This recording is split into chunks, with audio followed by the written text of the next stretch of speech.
Next ఇటు international topic చూస్తున్నాం and due to the constrain time I'll make it shorter. తాను చెప్పిందే వేదం, ఎవరైనా నా మాటే వినాల్సింది, ఇలా ఉంటుంది ఇప్పుడు అమెరికా అధ్యక్షుడు డొనాల్డ్ ట్రంప్ తీరు. గ్రీన్లాండ్ విషయంలో కూడా ఇదే తరహాలో ఆయన ముందుకు వెళ్తున్నారు. గ్రీన్లాండ్, డెన్మార్క్ నో అంటున్న EU దేశాలు వద్దని వారుస్తున్న గ్రీన్లాండ్ విషయంలో అస్సలు వెనక్కి తగ్గేదేలే అంటున్నారు అండ్ తారీఫ్లతో భయపెడుతున్నారు. సో దీనికి సంబంధించి మాట్లాడదాం. ఎస్ సార్, ఏదైతే ఇటు ట్రంప్కి కావాలి అని అనుకుంటున్నారో అది ఖచ్చితంగా ఆయనకి కావాల్సిందే అన్నట్టు మొండిగా కూర్చోవడం, బెదిరించటం, డెమోక్రసీని సైతం లెక్క చేయకుండా ఉండటం మనం చూస్తున్నాము. సో ఇది కరెక్టేనా? ఈయన మీద ఎవరు అంటే గొంతెత్తే ప్రయత్నం చేయరు అంటారా? ఇఫ్ ఇన్ కేస్ ఎత్తినా కూడా వాళ్ళ పని అంతే అన్నట్టుగా ట్రంప్ వ్యవహరిస్తారు అనుకోవాలా? మీరేమంటారు సార్? అంటే అది టూ జనరల్ క్వశ్చన్. అది మీకు అది దానికన్నా ముఖ్యమైనది ఏంటంటే ఈ టారిఫ్లను ఎలా ఉపయోగిస్తున్నాడు ట్రంప్ అనేది ఇంపార్టెంట్ క్వశ్చన్. సర్వ సమస్యలకు టారిఫే పరిష్కారం అన్నట్టుగా వివరిస్తున్నాడు. సో ఇండియా పాకిస్తాన్ వార్ ఆపాను, టారిఫ్లు విధిస్తానని బెదిరించి అంటాడు.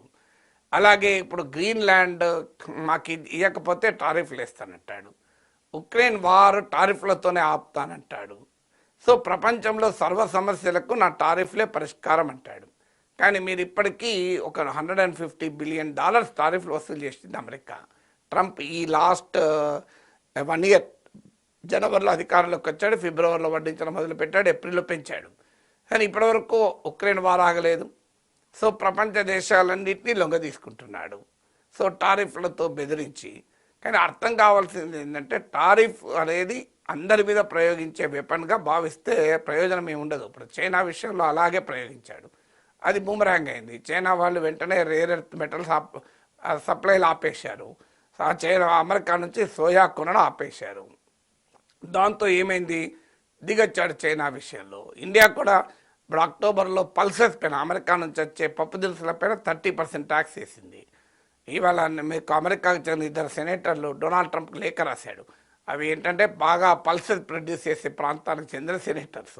దీనివల్ల మా అమెరికా పప్పు దినుసులు అమ్ముకోలేకపోతున్నాం ఇండియాలో అని. అందువల్ల ప్రపంచంలో టారిఫ్ ఉన్మాదం అన్ని వేళల్లో అన్ని సమయాల్లో పనిచేస్తుందని కాదు. దాని ఇంపాక్ట్ మీకు కాస్ట్ ఆఫ్ లివింగ్ క్రైసిస్ అమెరికాలో పెరిగింది. అమెరికాలో ఇన్ఫ్లేషన్ పెరుగుతోంది. అమెరికాలో ఇన్ఫ్లేషన్ పెరగడం వల్ల వడ్డీ రేట్లు తగ్గించాలని ట్రంప్ ఒత్తిడి తెస్తున్నాడు. దానికి అమెరికన్ ఫెడ్ ఒప్పుకోవడం లేదు. ఇన్ఫ్లేషన్ ఉంది, వడ్డీ రేటు తగ్గిస్తే ఇంకా ఎక్కువ ఇన్ఫ్లేషన్ పెరుగుతుంది. దానికి అసలు బోర్డ్ ఆఫ్ చైర్మన్ తీసేస్తా అంటూ ట్రంప్ బెదిరిస్తున్నాడు. సో ట్రంప్కి అసలు ప్రాబ్లం ఎక్కడ, సొల్యూషన్ ఎక్కడ అర్థం కావడం లేదు. ప్రాబ్లం ఎందుకు అమెరికాకు భారీ ఎత్తున వాణిజ్య లోటు ఉంది. దానికి కారణం ఫైనాన్షియలైజేషన్ ఆఫ్ అమెరికన్ ఎకానమీ. చాలా కాలంగా మ్యానుఫ్యాక్చరింగ్ నుంచి పోయి ఫైనాన్షియలైజ్ అయింది అమెరికన్ ఎకానమీ. దాంతోపాటు high end scientific research, high end technology వైపు వెళ్ళింది. సో మ్యానుఫ్యాక్చరింగ్ రివైవ్ చేసుకోవడం ఒక ఎత్తు తప్ప టారిఫ్ల పరిష్కారం ఎట్లయితే, టారిఫ్లు విధిస్తే అమెరికన్ కన్జ్యూమరే నష్టపోతాడు, అమెరికన్ కన్జ్యూమరే పే చేస్తాడు. ఇతర దేశాల వాణిజ్యం దెబ్బతింటే దెబ్బతినొచ్చు. కానీ ఇప్పుడు అమెరికా ట్రంప్ టారిఫ్లు విధించిన $1 ట్రిలియన్ సర్ప్లస్ చైనాకు. ఇండియా కూడా ట్రేడ్ టారిఫ్లు విధించాక ఓవరాల్ ఎక్స్పోర్ట్స్ ఏం తగ్గలేదు. ఎందుకంటే ఇతర దేశాలు, ఇతర మార్కెట్లను ఇండియా చూసుకుంది, ఇతర కూటమి కడుతుంది. అందువల్ల టారిఫ్ అనే ఒక అస్త్రంతో ప్రపంచం పైన నేను జైత్రయాత్ర చేస్తాననుకుంటే అది అవివేకమవుతుంది. Yes sir. సో నెక్స్ట్ ఇంకొకటి కూడా ఇంటర్నేషనల్ టాపికే చూడబోతున్నాం. అప్పట్లో ఇటు సోవియట్ యూనియన్కు చెక్ పెట్టడానికి ఏర్పడింది నాటో, కానీ ఇప్పుడు రష్యాకు చెక్ పెట్టడానికైనా చైనాపై పెట్టడానికైనా అడ్డుకోవడానికైనా అమెరికాకు ఈ కూటమి చాలా అవసరంగా కనిపిస్తోంది. కానీ ట్రంప్ పుణ్యమా అని మనం నాటోకి సంబంధించి ఇప్పుడు ఈ నాటోలో చీలికలు సైతం వచ్చే ప్రమాదం మనకి క్లియర్ కట్గా కనిపిస్తోంది. ఇందుకే ట్రంప్ ధైర్యం ఏంటి, ఏం చూసుకొని ఆయన ఇట్లా మాట్లాడుతున్నారు? అమెరికా లేకుండా నాటో లేదు అని అనుకుంటున్నారా? అందుకే దేనికైనా రెడీ అని సవాల్ చేస్తున్నారా ట్రంప్?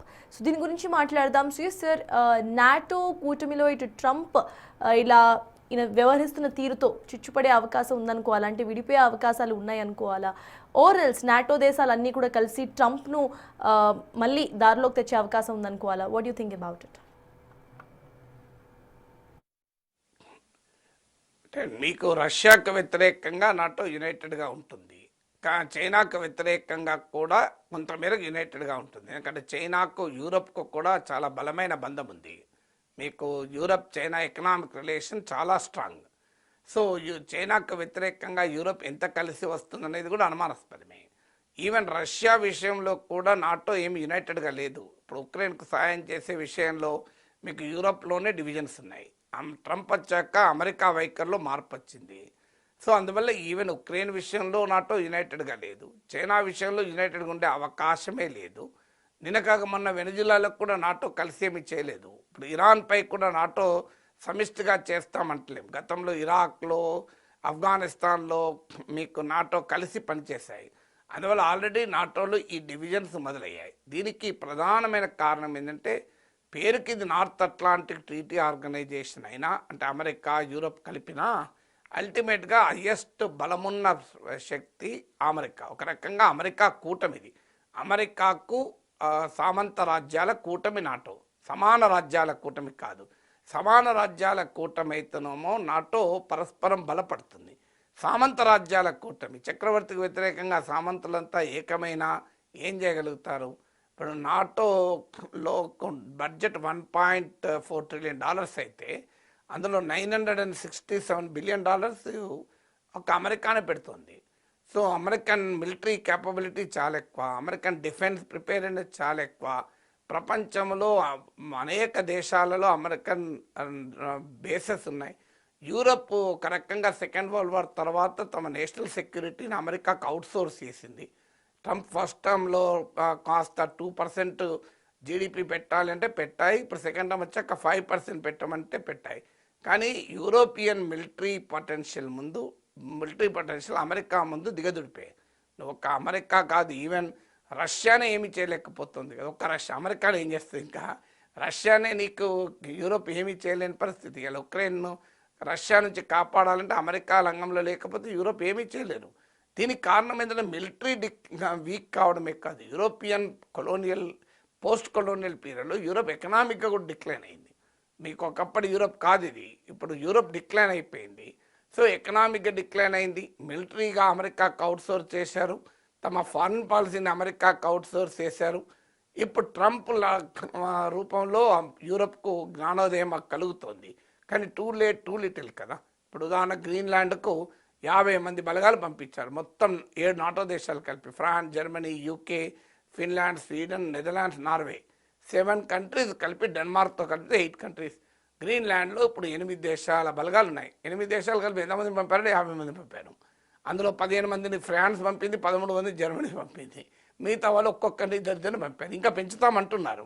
ఎంత పెంచినా అమెరికా ఆల్రెడీ గ్రీన్లాండ్లో అమెరికన్ మిలిటరీ బేస్ ఉంది. సో అమెరికా తలుచుకుంటే ఫ్యూ అవర్స్లో గ్రీన్లాండ్ క్యాప్చర్ చేసుకుంటుంది. వీళ్ళు ఏంటంటే సింబాలిక్గా మమ్మల్ని కొట్టి మీరు డెన్మార్క్ మీదకి పోండి, మరి మీరు ట్రంప్ కొట్టడానికి రెడీనా? France, UK, Germany, Finland, Sweden, Norway, Netherlands ఇవన్నీ మీ మిత్ర దేశాలే కదా. ఈ మిత్రులందరినీ కొట్టి కానీ డెన్మార్క్ పోలేవు అని ఏదో ఒక సింబాలిజాన్ని ప్రదర్శిస్తున్నారు. ఆడ క్షేత్రస్థాయిలో బలం లేకుండా ఈ సింబాలిజాలు ట్రంప్ దగ్గర పనిచేస్తాయా? అందువల్ల ట్రాన్స్ అట్లాంటిక్ పార్ట్నర్షిప్ బీటలు వాడుతున్నమాట నిజం. అమెరికా ఇప్పుడు నాటో అంటే గౌరవం లేదు, ట్రంప్కు అసలు ఏదంటే గౌరవం లేదు. అందువల్ల నాటో బలహీనతలు, యూరోప్ బలహీనతలు ట్రంప్ సొమ్ము చేసుకుంటారు.